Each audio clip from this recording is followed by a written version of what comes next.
Hi, this is Jorge Gonzalez with Team Data of 8 and Keller Williams Realty in Miami, Florida. The 2026 housing market is starting to take shape, but the signals are still mixed. Some signs point to recovery, while others suggest more waiting. That's left many buyers and sellers wondering, is now the right time to plan a move?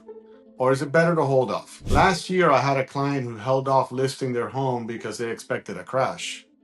Meanwhile, buyers delayed waiting for rates to drop. In the end, the market didn't collapse, but instead, it just shifted slowly. That taught me something.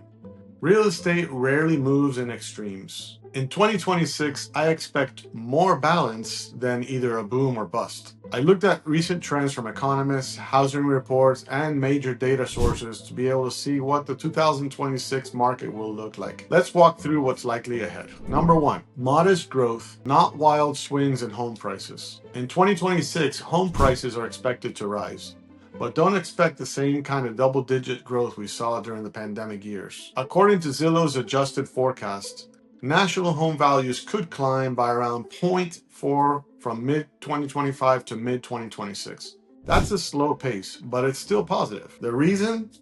Housing demand remains solid, especially in metro areas like Miami, where population growth and job expansion are driving local markets.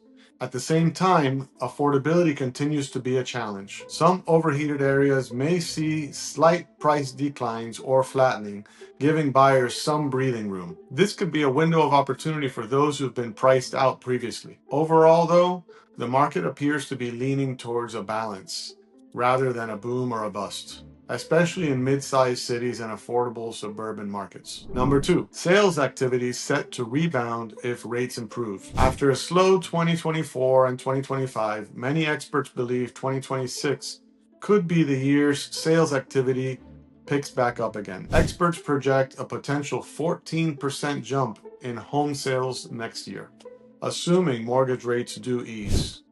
Some are also forecasting a nearly 10% increase in existing home sales, driven by pent-up buyer demand. What's been holding back isn't a lack of interest, but affordability and high borrowing costs. If rates do start to decline, which many economists expect, more buyers could return to the market. This shift would be welcome news for sellers too, especially those in desirable neighborhoods with limited inventory. If rates stay high or economic uncertainty continues, meaning that rate movement will shape next year's momentum. Number three, inventory and buying power. One of the biggest factors influencing the market in 2026 is inventory. Right now, many homeowners are sitting tight, holding on to historically low interest rates from years past. This lock-in effect has made it difficult for buyers to find options, keeping inventory tight across the board. But that may start to shift. As rates gradually come down, more sellers may re-enter the market, either to upsize, downsize, or relocate. More listings would give buyers more choices and more time to make decisions. At the same time, sellers will face increased competition, especially if their homes aren't priced right or well prepared for today's cautious buyers. Even small updates like fresh paint or pre-listing inspection could make a big difference. If inventory rises and demand stays steady, buyers may gain the upper hand again. Sellers will still do well in high demand areas, but they'll need to be strategic. If you're thinking about buying or selling in 2026, now is the time to start planning. I'll help you understand what's happening in the market and what steps to take based on your goals.